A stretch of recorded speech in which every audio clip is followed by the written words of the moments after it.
Hi there, this is Steve, sailing Alison. Now when I got Alison, the mainsail didn't have any battens in it and it looked very old and worn and the leech fluttered like crazy. And I was wondering whether just to kind of bite the bullet and buy a new main. But what I decided to do was to try and fit new battens and see if I could get a little bit more life out of that mainsail. And if I didn't, they weren't very expensive and I'd have learnt something about putting battens in sails. So here's that video now. So this is the perfect length, perfect width as well to slide into the batten pockets. Let's see how long they are.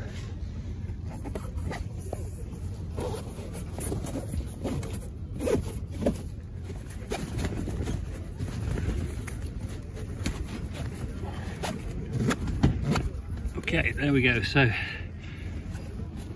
this would actually make a perfect batten. So the length of that one is 63 centimeters. The length of this one is 63 centimeters. So the second batten is slightly longer at 67 centimeters.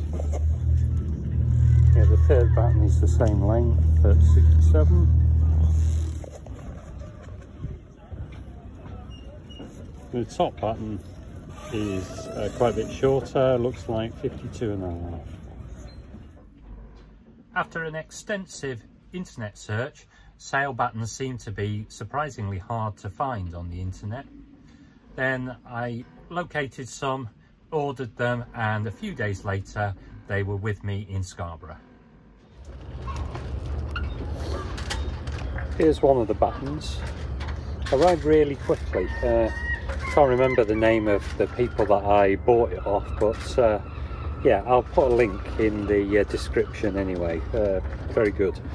So there's not really a lot of information about battens, so I kind of made some guesses, and I think one of the things that I did wrongly was say, well, I can actually buy two battens that are long enough so that I can cut them in half and use them in the four pockets.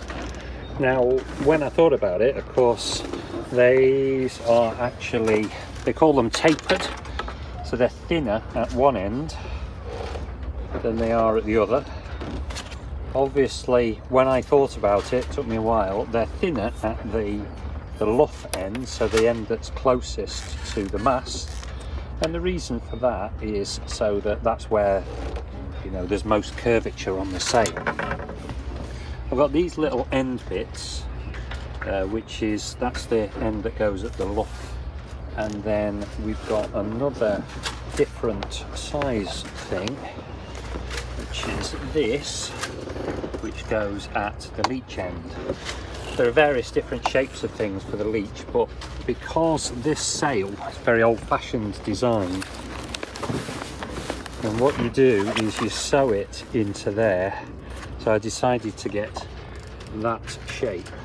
Now weirdly, this little slot doesn't seem to fit into the batten end at all, so I think I'll have to file it down when I cut it down to size, but that shouldn't be too difficult. I think it's just fiberglass, so just a session with a file should make it fit. I'm just going to test pushing it into the batten pocket now, see if it works. So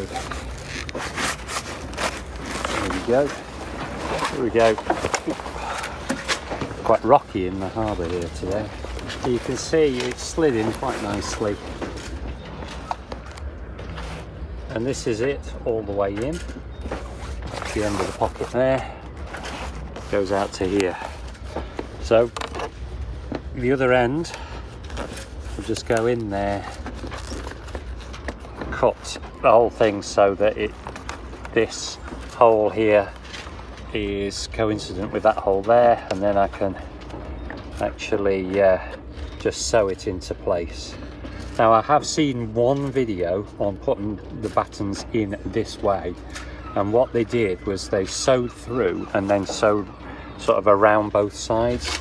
So I'm going to do the same thing here, although obviously when this was originally done, it obviously had the one hole and it probably went round the leech of the sail like that. I'm going to do the top battens first, as my reasoning is that this is closest to the mast end of the sail, the luff of the sail, and so this is where I need the flexibility most. For the lower two battens, really, you know, you're in the flat bit of the sail anyway, so the flexibility doesn't really matter, but here I think it will. The first thing I'm going to do is I'm going to mark, I'm going to get that in reasonably tight, and I'm going to mark the point where the hole needs to be. There you go, I've got the spot now, so I just stuck a Sharpie on where the hole was, and you can see it transferred through onto the batten.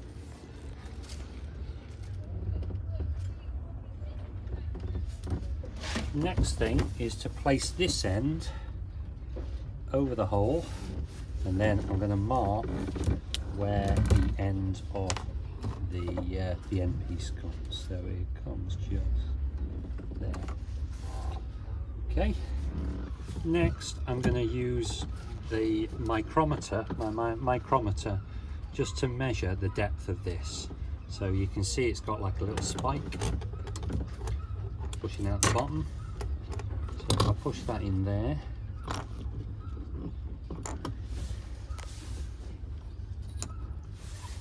make sure it's right in, and then push this back. So now I know what the depth of the this end piece is.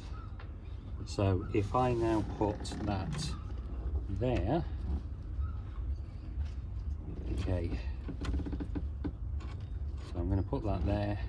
That gives me the length that I have to cut to. Just there. So I've cut it down to the right length after measuring everything again, just to make sure I've got it right. So my last task is to file this end so that it fits into this slot, because strangely the slot is both sort of thinner and not as wide as it. And I bought the right size and checked the order, so I don't know what's going on there. Anyway, it won't take me long because it's just fiberglass.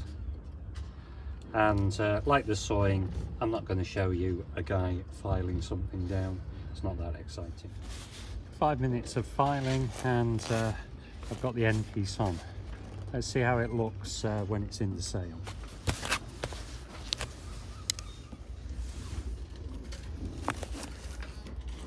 There it is in the sail.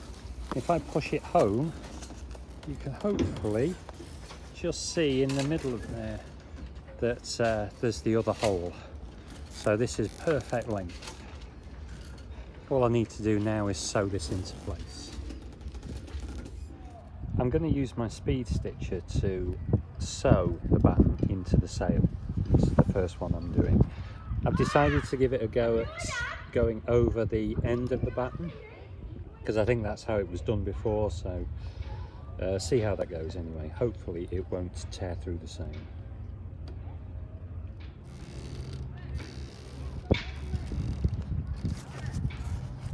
That's the first one sewn in.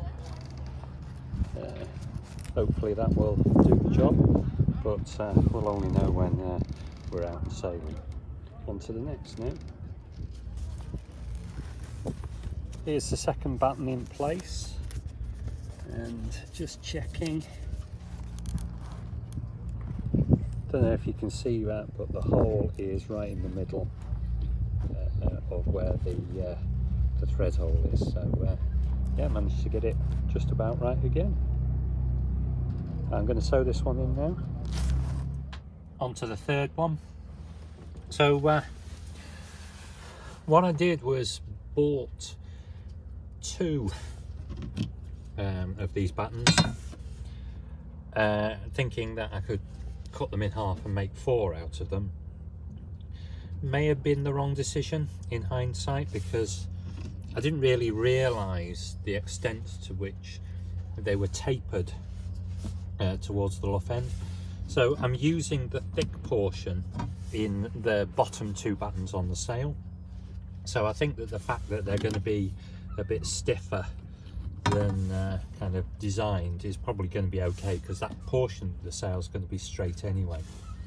Anyway, what I've got to do is file this down so that I can fit the this end, which is the end that goes towards the luff, onto the end there.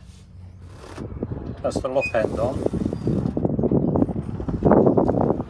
That's number 3 done. While I was fitting the sail battens, I noticed that this has happened. So on closer inspection, this cleat is pop riveted in place and the top 2 rivets have just broken off.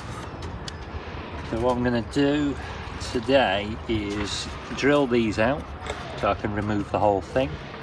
Then I can pop these top ones out, and I know I've got a pop riveter, so I'm going to see if I can find the rivets and then replace this. A few seconds with the drill later and that's got them off. I'm going to drill out these holes now. Another small amount of drilling later and I've got 4 holes ready. In a slight diversion from fixing the cleat, I'm going to do something that I've been meaning to do for a while, which is fix my fairly new bench vise to this.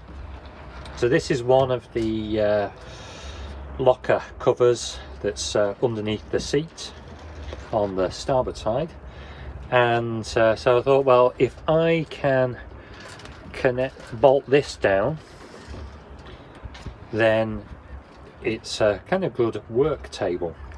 So that's what I'm going to do now. I'm just going to mark the positions, drill the holes and bolt this down, and then I can do little bits of jobs on it. Here it is in place. Unfortunately, only one of the bolts is threaded right down, so it's being secured by one bolt at the moment, but I'm sure I've got some 8mm bolts somewhere, so I'll find those at some point. But anyway, it's there and doing the job. So all I need to do now is drill out these, and I will be ready to re-rivet the cleat to the mast. That's assuming that the pop riveter works and that I can find some pop rivets. There we go, all ready for re-riveting. So I found the pop riveter, which, although extremely rusty, does still appear to work.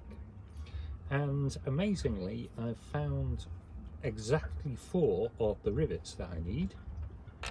So they were in the toolbox that was marked rigging spares, which I suppose makes sense. So I just need to try it now. Well, how frustrating is that?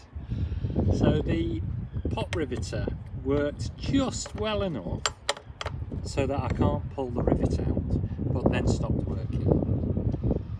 So never mind, I'm gonna obviously have to buy a new pop riveter tomorrow and then finish off the job. So apart from that, it's all perfect. It's a day later and I've got a new rivet gun, courtesy of Boise's department store. That was a whole £5.99. I'm going to put some of this Duralac around the things, which will hopefully stop the corrosion. The other thing I'm going to do before I put these in is measure them so that I can get some more, because I've only got these 4 left. So they are, what, 18mm long? It's probably nominally 5mm.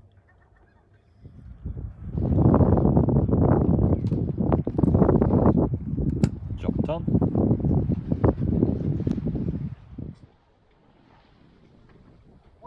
it's a boy though, is it, Dave? I think so, yes. So we don't hit it. Yes. The golden rule is to always look to see Oh, yes. what you're going to hit ahead. Well, I'm really pleased with how that went. The mainsail looks a whole load better with the battens in. It's not perfect, you can still see a little bit of shake in light airs, but I think it's definitely going to last me at least another season. So saving me the expense of getting a new mainsail. So thumbs up for that one.